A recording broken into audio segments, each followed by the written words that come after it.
31st, 2019, at 05:30, the Lone Star Chemical Plant emergency crew received a call that a contract worker had fell off the scaffold. The emergency crew arrived on the scene at 05:45 on F Street of the plant. The crew noticed a male individual lying face down, not moving. The crew immediately started CPR.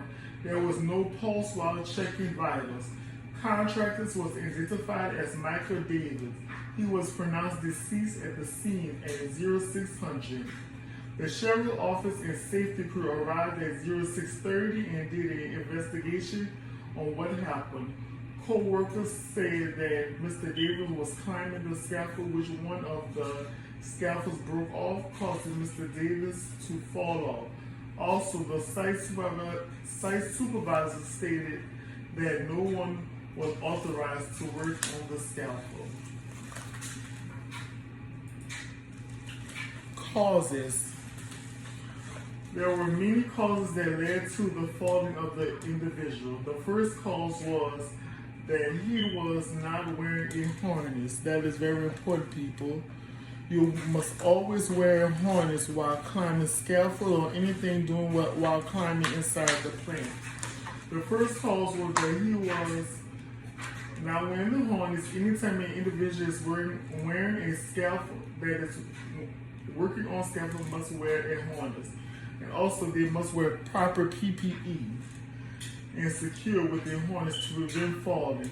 The individual also did not have the proper training on working on scaffold. That's very important. You must be trained at all times of anything you're doing inside the plant. When someone is working on any type of scaffold, they must undergo training to make sure they know exactly what they are doing. Anytime a contractor is working, they must have a signed work permit to work in that area. Lastly, the most important cause was the scaffold had not been inspected. That's the main thing.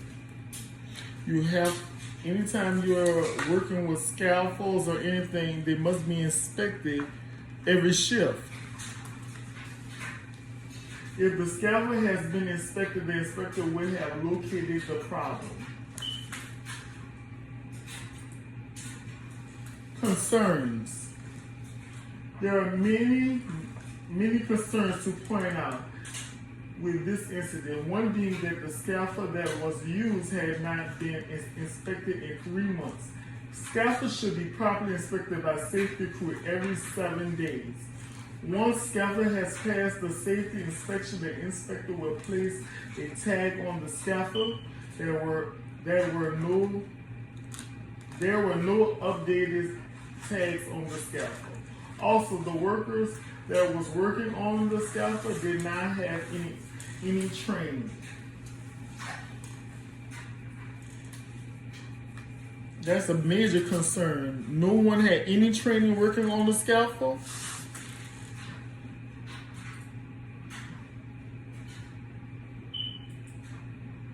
Recommendations.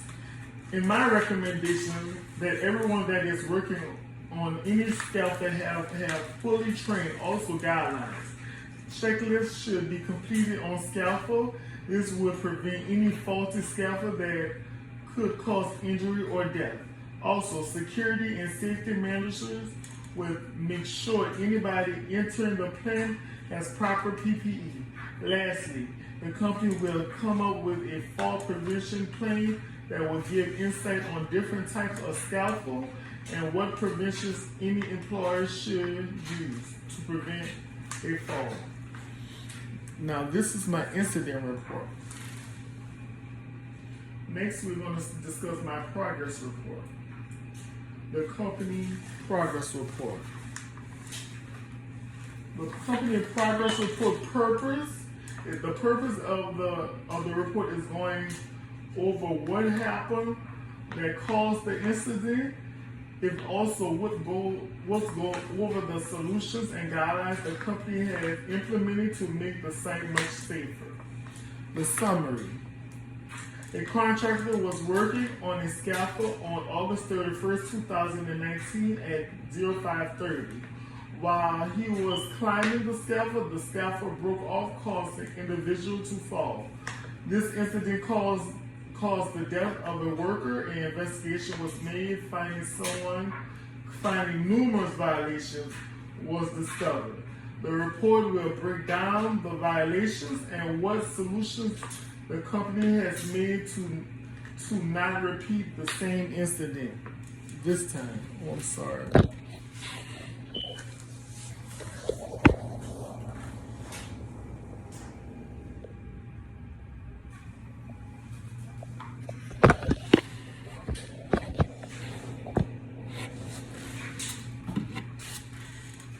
Next,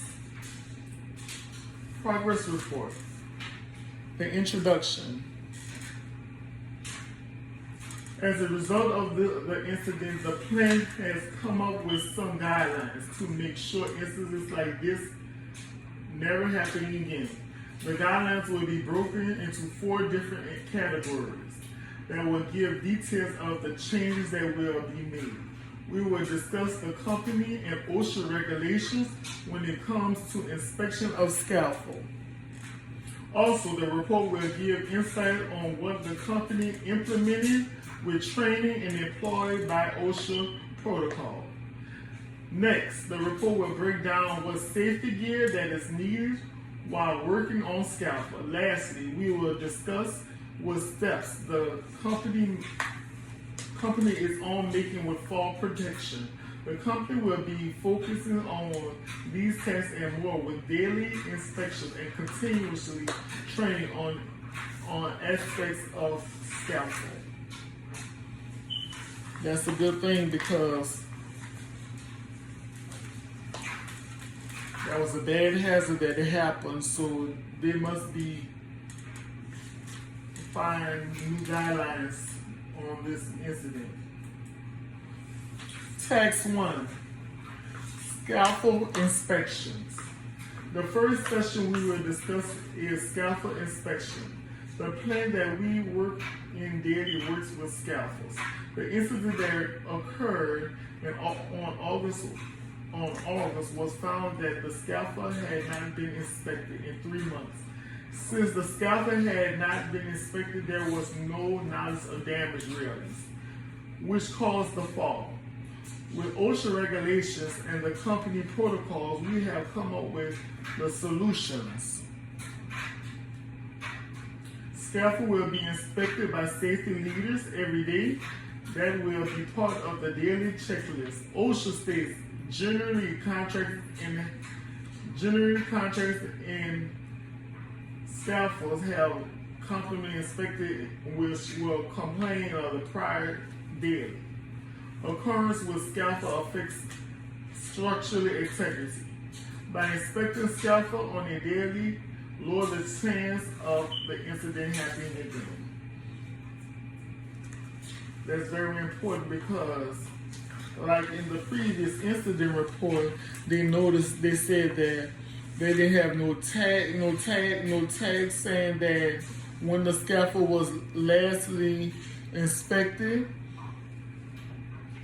If they would have had a tag showing that the scaffold was inspected, that would have been great. But since no one had inspected the scaffold in 3 months, that's why the railings broke, because nobody had knowledge of nobody inspecting the scaffold. So the guy just climbed up the scaffold and it broke.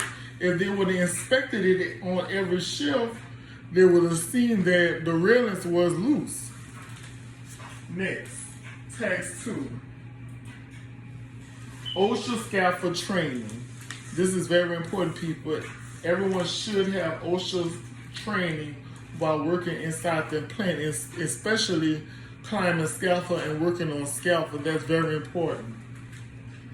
This task will go into detail the training that will be required to work on scaffold.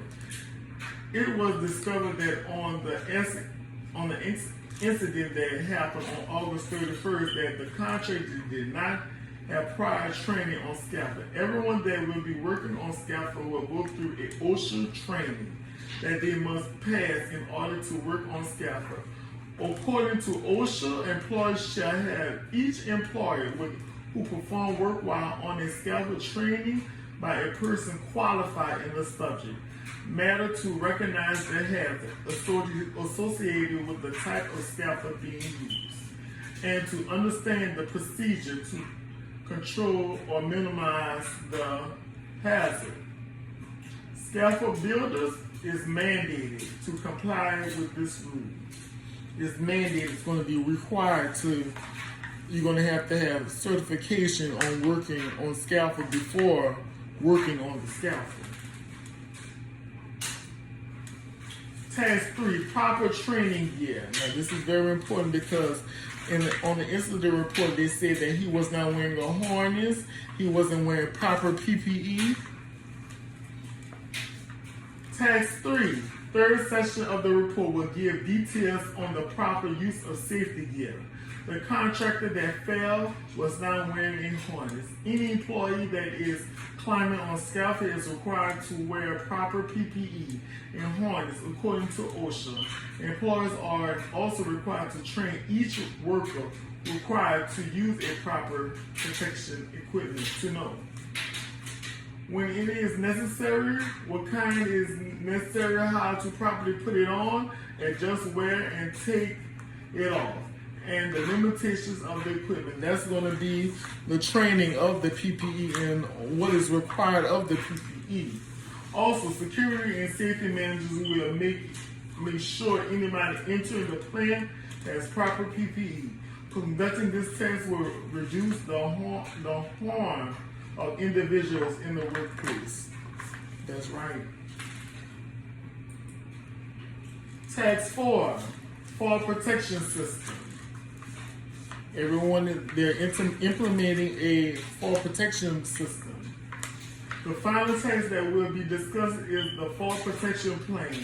The company has come up with this plan that will protect the worker from falling. Each type of scaffold that is used on site will have a fall protection system with them.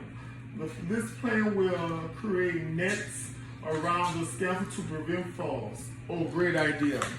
They're going to put nets around the scaffold, so if someone falls, they will fall on the net. They will also have a safety guard monitor anyone that is working on the scaffold. That's very important too, to have a safety guard there to watch anything that's happening, to make sure everyone is doing proper safety. Conclusions. As a result of this incident that happened on August 31st, 2019, the company has now developed different strategies to make the site much safer. The guidelines came into completion within 3 months by coming up with a plan for everyone that is working on scaffold to be trained and certified, completed a fall prevention plan while making sure everyone entering the site has proper safety gear. The regulations that have been discussed have been put into place and required. That's very good. Next, I will discuss the directive. The new policies that have been implemented by the company to maintain a safe environment. These are the policies that are enforced immediately. Number 1, scaffold will be inspected daily on each shift. Number 2, anyone that is working on scaffold will be certified. Number 3, anyone that is working on scaffold must be wearing safety gear and PPE. Any employee that does not obey by the policy will be escorted off the site. New procedures. These are the new procedures that are required immediately. Site safety managers will inspect scaffold at the beginning of their shift, and they will document the findings and repairs. That's very good because that can be part of their daily routine now. That they're inspecting everything, they're writing it down on their reports. That's very good. HR during number 2, HR during the hiring process will ask the individual that is hired for proof of scaffold certification. Before you're even hired, you will have to show proof that you have been certified as working on scaffold. Number 3, security will be at the plant entrance by making sure that everyone is wearing proper PPE. That's great. Contact Josh Guidry, Safety Manager of Lone Star Chemical Plant, 225-323-1814 if you have any questions. And it shows his email address also as j.guidry@lonestarchemical.com. Thank you for this presentation and thank you for listening. Make sure everyone is being safe by wearing your safety gear and wearing your mask. Have a blessed and safe day.